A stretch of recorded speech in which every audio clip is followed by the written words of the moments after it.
This is Transformers Studio 86 Ironhide. Is he great? Is he not so great? Find out in this Short Circuits review.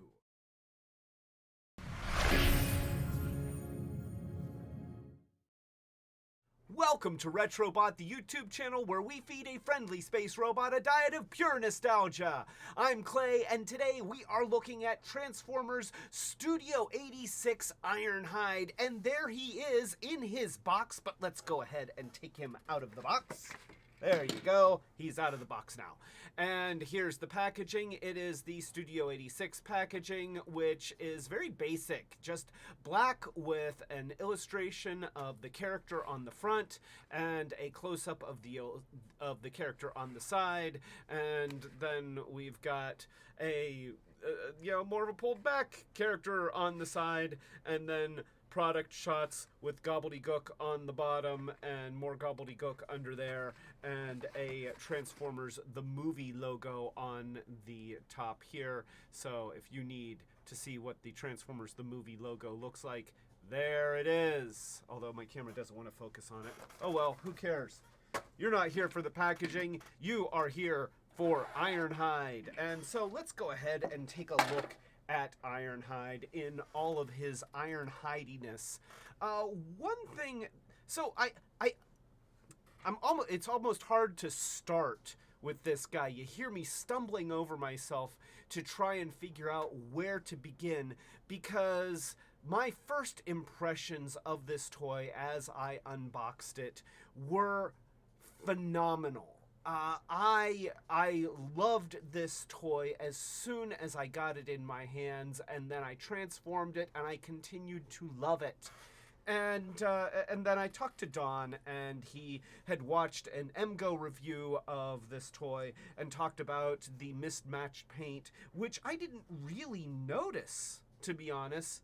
And then I recorded a Peeks and Pokes review, and I reviewed that video, and I could very clearly see the mismatched colors. And that's something that I found that the studio lighting is much better at picking up the different shades of red on this toy than my living room lighting. And it is something that if once you see it, it's hard to unsee it. It seems like the plastic here is a different kind of plastic than the plastic here. And then the plastic here is actually the translucent window plastic, and then these parts have been painted, and you always end up with a little bit of mismatch when you go from painted plastic to just molded plastic.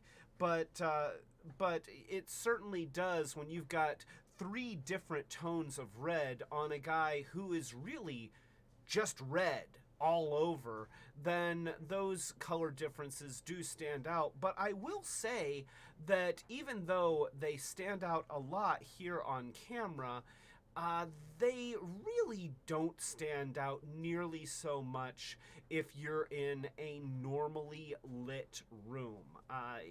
Having my blazing studio lights here does absolutely make the mismatches a lot more pronounced than they really are. So obviously, like I said, when I first pulled him out, my impressions were really, really positive.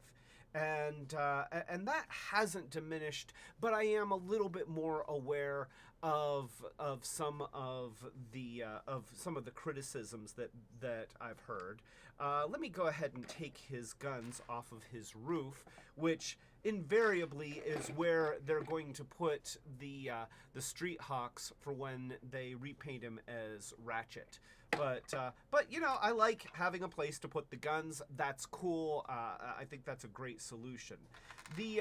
So since we've been talking about the mismatched paint and some of the things that keep him from being as great as maybe we want him to be, the other thing I will say is, if you notice in the top panels here, these two panels don't seem to want to stay squidged together. There is a tab that goes into a little bit of a slot in this piece here, and they just don't seem to want to stick in fact, they kind of actively want to push out, and they seem to be kind of trapezoidally shaped. So I'm going to do a little bit of trimming on that with a hobby knife and see if I can get those pieces to fit just a little bit better, because that really detracts from how everything goes together up here. You can see how everything is just pushing away from all the pieces, and it keeps it from having a nice, solid, unified vehicle mode, which is a shame because the vehicle mode is awesome. He looks great, and this is something where we got our Earthrise Ironhide, and I think that I speak for most fans when I can say that I was disappointed that Earthrise Ironhide had, for one thing, some really bad mismatched colors. Worse than this one. At least I believe them to be worse. So much to the point that I painted the lower half of mine just to get everything to be the same shade of red, and it really did make it look a lot better.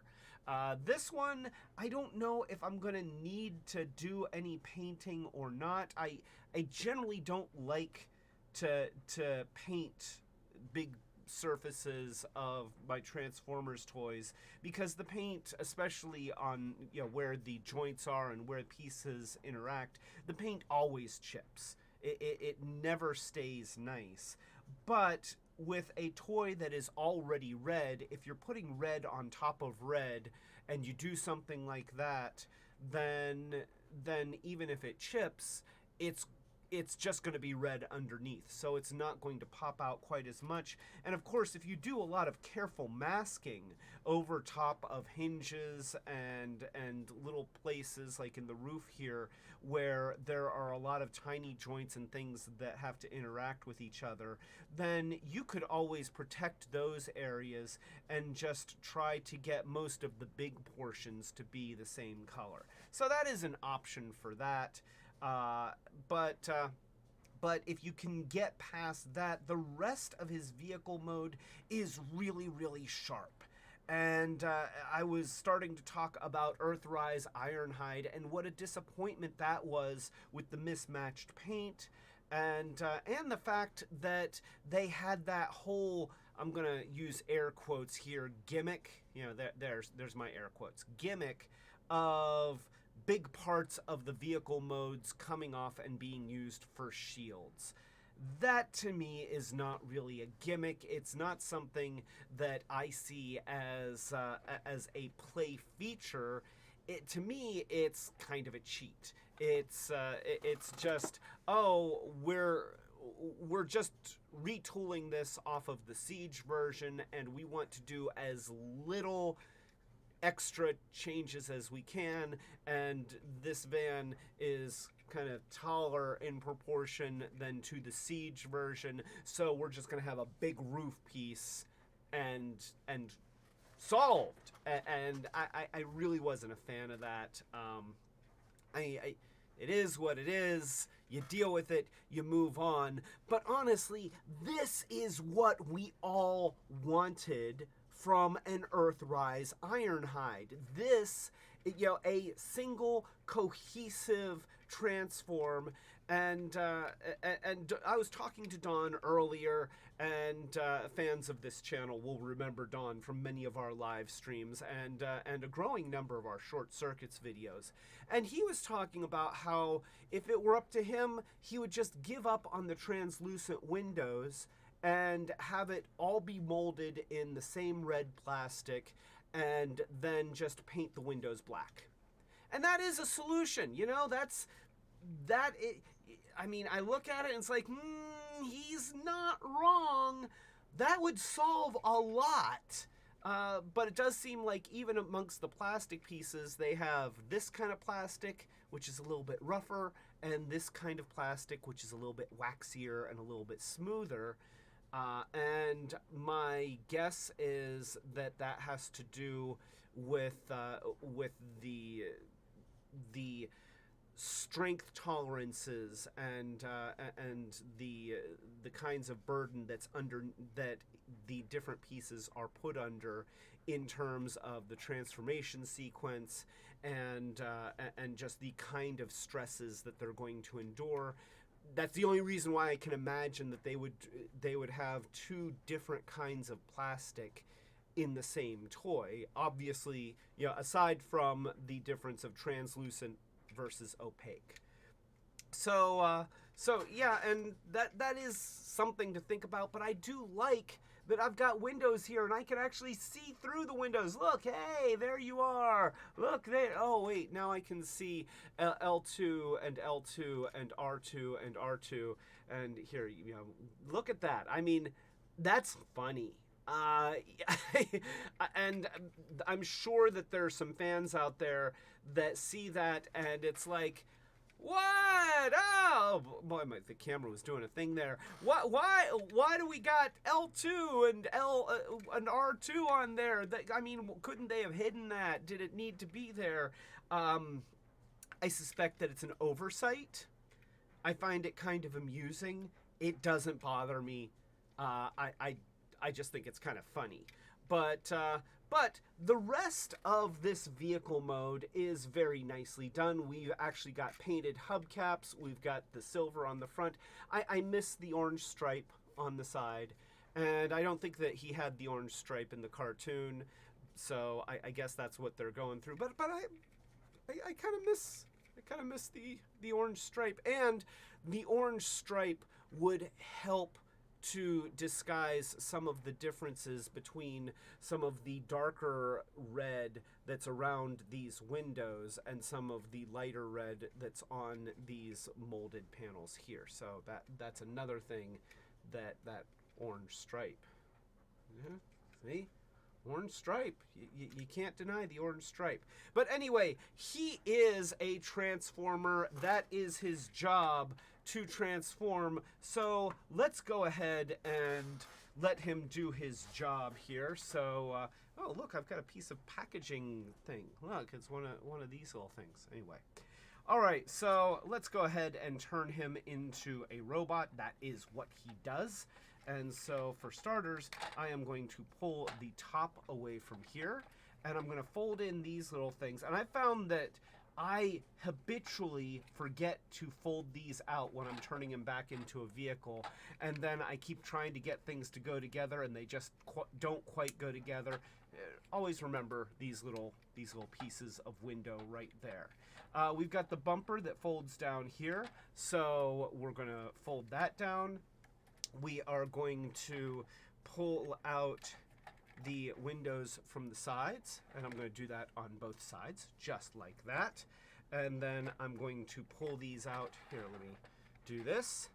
I'll pull those out like that. And there we go. That is like that. And let me, whoa, I guess, see, these aren't feet this time. We've actually got van doors, but since we've got van doors, I guess I can't stand them up like that. You know, that's just how it goes sometimes. I'm going to pull the camera back so that you can see what's going on here.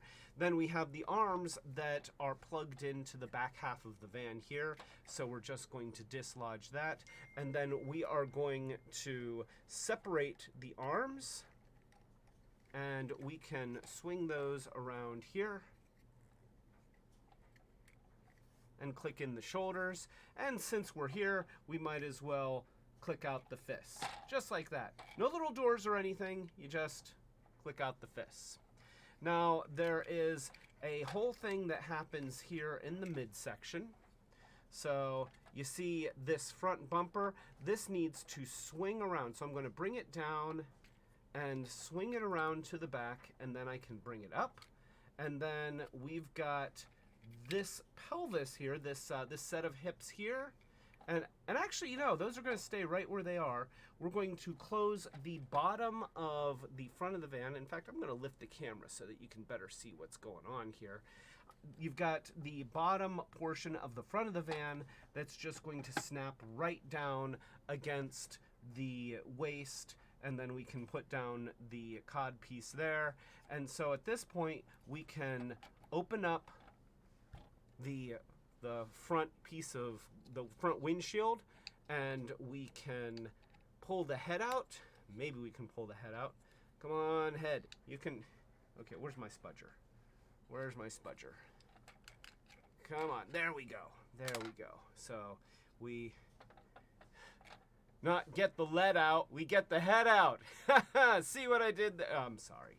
So then we're going to fold in this little section of roof, and then fold the whole thing in and snap it shut, and that works great.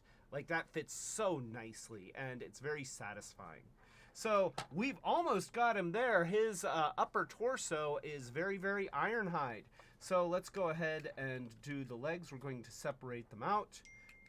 We're going to take the back portion here with the windows, and they're on this double jointed linkage. It's actually more than just two joints, because we got the hinge here and we got a spin thing here, but we're not going to worry about the spin thing. What we're going to do is we're going to fold the window in and then fold this down, and that's going to make a foot, and then the whole thing is going to click down there, and then we're going to close this little shin panel. We're going to take this panel that's on the side here, and we're going to close that right against the side of his leg, and then flip this little panel with the window around and just press it flat against the leg right there. So, second leg, same thing, different side. We're going to take this whole thing here. We're going to swing it around here.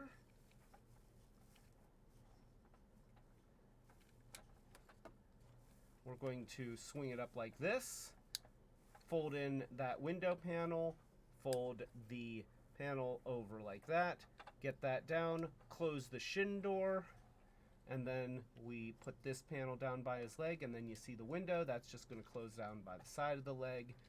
And there we go. We now have Ironhide in his robot mode, and he looks great. And you can give him a gun, you could have him dual wield, or he does have these little blocks on his back, so you can have a gun there and just have it sticking up looking cool, or you could have it stick down and look cool. I mean, either way, I kind of like him up. I'm gonna put it up. So there it is, it's up, and then there he is in his robot mode, and his robot mode is looking awesome. He looks very accurate to the animation model of the 1986 movie and the Gen 1 cartoon. He's got great body proportions. You know, the color differences between the panels, I honestly don't even notice them here. In fact, if anything, I feel like having a few different variations of red actually makes him a little bit more interesting to look at, because he is a very, very red guy. I mean, people talk about Optimus Prime being red, but honestly, Ironhide is where red goes to die. It's like he is red on top of red. And if you remember some of the very early Marvel comic books, Ironhide would just be like all red and then just a little gray face, and everything else was just red. In fact, sometimes the face was red too. He was just red, red, red, red, red. At least now we've got Ironhide with a couple different shades of gray, and he's got his red, and he's got his faceplate. And let's go ahead and zoom in so that you can get all the glory of Studio Series Ironhide. So there he is, and you can see he's got a nice face sculpt. The face actually makes him look like a younger bot. Ironhide was always depicted as kind of the grizzled old warrior, not quite as old as Cup, but pretty close. And this guy looks like he's had a facelift. He is very smooth, very youthful, and really, as far as the Gen 1 continuity was concerned, the 1986 movie was where he died. So he would not be young and youthful and optimistic. He would be at his oldest and most grizzled, because he wasn't going to get any older after that movie. So you can look around and see. Notice that there is a little bit of, there are some gaps here in the backs of the arms here. There's some gaps. There's some inside of the mold things going on in the back, but it's not obviously hollow. In fact, this toy overall looks and feels very solid. You can see even the backs of the legs, where traditionally that's where the backs of the legs and the insides of the legs is where Hasbro likes to hide all of the insides of molds and all of the gaps. And you can see a little bit of gap here on the inside of the thigh, but boy, there's not much. Overall, he is a very, very solid figure, and he feels solid too. And I think that that's one of the reasons why when I took him out of the box, I was immediately impressed. I was immediately very, very happy, because he does feel very solid. He feels weighty. His joints are tight. You can get him into all sorts of poses, and he looks good doing them. Speaking of getting him into different poses, let's go ahead and take a look at the articulation. So the head is able to go no, and he can go yes, and his shoulders are also very well articulated. He's got, oh wait, here, let me try and get him into more of a standing position, because he just kind of wants to go all over the place here.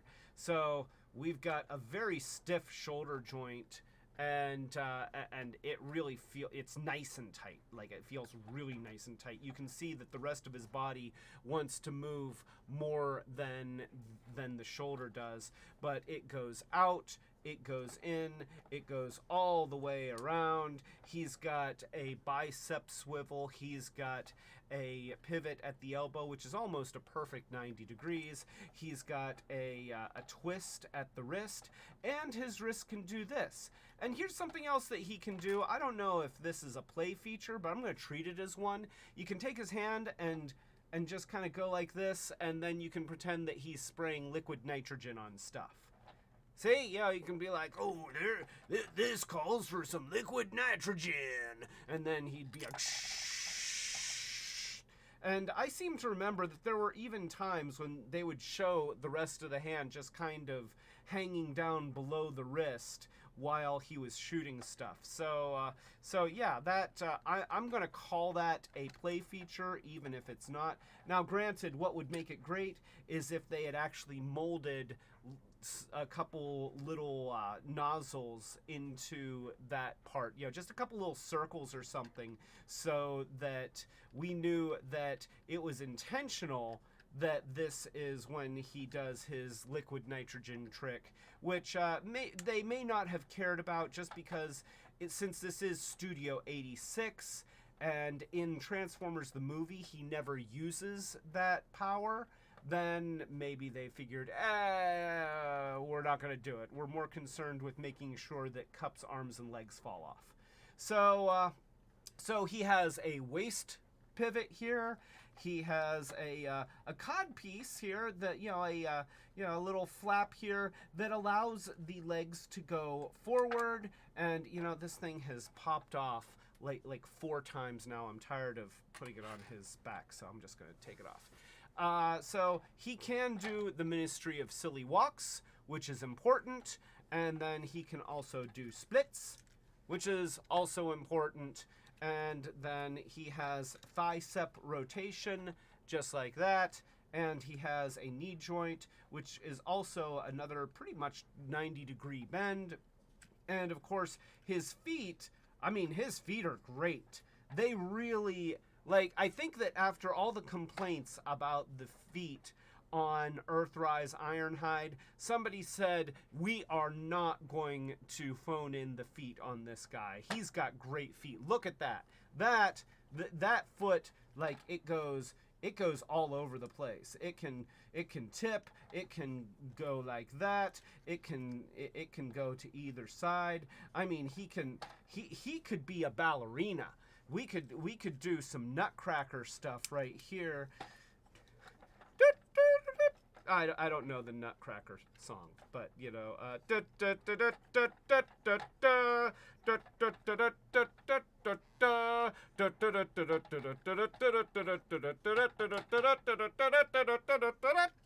and that is when I got the copyright strike from YouTube for going da da da da da da da da. So yeah, I guess I should stop doing that because the YouTube will get me. That's what's gonna happen. The YouTube is gonna come get me, and then this video is gonna get demonetized. Which, ha ha ha! Joke's on you, YouTube. I don't have enough subscribers to be monetized yet. Freaking algorithm. So anyway, that is Studio Series Ironhide, and yeah, there's some parts that don't quite want to line up in the roof. I can fix that. I know I can fix it, and I'll even show it in a video after I've done it. But and yes, there's some slightly mismatched colors, but honestly, altogether, this is probably the best Earth Mode Gen 1 Ironhide that Hasbro has produced. I'm not kidding. I've got the masterpiece Ironhide over here somewhere, and oh, in fact, wait here, just hold on right there for a moment, and the moment's over. See, that's great when you can pause the video in the software. Anyway, so I've got Masterpiece Ironhide here, and I need to do a review of him, and spoiler alert, it's not going to be good. I'm sorry, this is not a masterpiece. It's actually very disappointing, because Masterpiece toys are not cheap. Now, I lucked out. I found this at a toy show for an amazing price. It was only like $45, which for a masterpiece, as any of you know that collect masterpieces, that is cheap for a masterpiece figure. And it's like, oh, yes, I'll do that. And then upon closer inspection, looking at the box, I realized that it was not. It was a knockoff masterpiece, but the design is identical. I mean, it is shamefully just they copied the toy. This is not a third-party company that is creating their own geometry and giving us a new version of the toy. This is, hey, they got a hold of one of the masterpiece figures, or they just subcontracted the same factory that was making the masterpiece figures and had them run extra, maybe out of cheaper plastic or something. But whatever the case, this is very brazenly, it's exactly the masterpiece. And you know, on one hand, I don't want to support just brazenly knocking off other people's hard work and engineering. On the other hand, I'm really glad that I didn't pay full price for this toy. The design is just not that good. You can see right here that his torso is extra long, and he's got these panels on the side which are just kind of ridiculous. His posability is not very good. It doesn't really do a good job of integrating the features of the original Gen 1 toy, and doesn't really do a good job of capturing the likeness of the cartoon model. So, you know, it's not really doing much of anything well. It looks good in van mode. It turns into a decent van. this is what I wish this was. And that's really what I'm taking a long time to get there, but you know, it would take very little for this toy to be up to the level of, at least the manufacturing level of this toy. The design is all there. It is solid. It looks great. It plays great.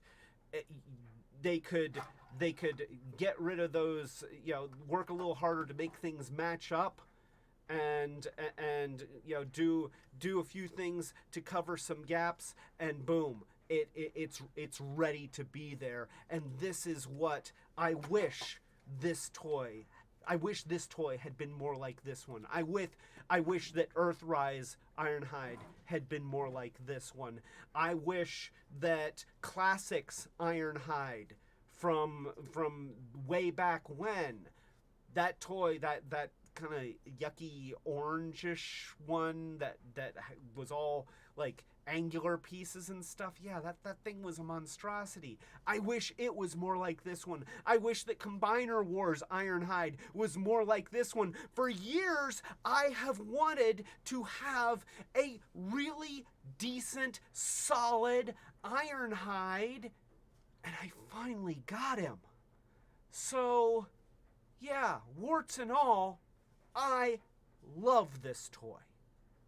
And if you can look at this video and see the things that are not perfect about it and say, you know what, I can live with that, then I hope that you make that decision and you decide to buy one of these and you love it as much as I do, because Ironhide is one of my favorite legacy characters. When I was a kid, I didn't have Optimus Prime for a long time. That was too rich for my blood, but I did have Ironhide, and he was sort of like the second in command. He was the guy that when there would be two Optimuses, or when Optimus was all explodey and stuff, he was the one that kind of took charge of the Autobots. And he even had, like, you could tell that the way that they ranked things was how many windows was on your chest. Optimus Prime was the leader. He had 2 windows on the chest. Then Ironhide was second in command. He had 1 window. And then you had Prowl that was kind of third in command, and his window was on his back. So, you know, that's how Autobot ranks work. And so I was always very attached to Ironhide because I had him. He was my guy. And now I have a really good one. So I love him, and I hope you love him too. And even with color and some parts that almost mesh, but just don't want to squidge. So that's my review. I hope that you liked this review. If you did, then please give the video a thumbs up and consider subscribing to the channel, because we need subscribers. We need them. We gotta get them. Get your friends, get your family, get people that you don't, if you don't like this video, get people that you don't like to subscribe to the channel as a way of punishing them. I'm okay with that. I'm perfectly okay with being used as a punishment for people that, you know, like maybe there's somebody, maybe you work at a restaurant and there's a customer that's rude to you, and you're like, oh, you suck. Well, hey, you know what? There's this channel you should subscribe to. It's called Retrobot. Here, give me your phone. I'm just going to subscribe you, and you know that can work. Anyway, so yeah, do all that. If you do subscribe, then click the notification bell so that you know when we're doing other Short Circuits reviews like this one, or our Peeks and Pokes reviews, where we take a quick peek at a guy and we poke at him. They're short videos. Short. I'm trying to make them shorter. They've been like 5 minutes, and I'm trying to get them down to like 2 minutes, but you know. That's how it goes. Also, we do have a Patreon. If you are in a position to help the channel grow, then consider joining our Patreon. We have different levels with different rewards as our way of saying thank you. Thank you so much to everyone who is a patron to our channel. We really appreciate all the help. And with that being said, let me bring out the Chaos Bringer himself to thank all of our patrons. Thank you, patrons, our ultimate retro heroes. Thank you, Fetchbeer, Rob S., Matt White, Starhound, Setsune Wave, Dawn, Hope and Michael D, and Colleen. Thank you.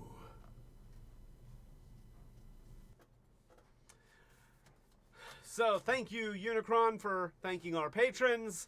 So yeah, that's it. Studio 86 Ironhide.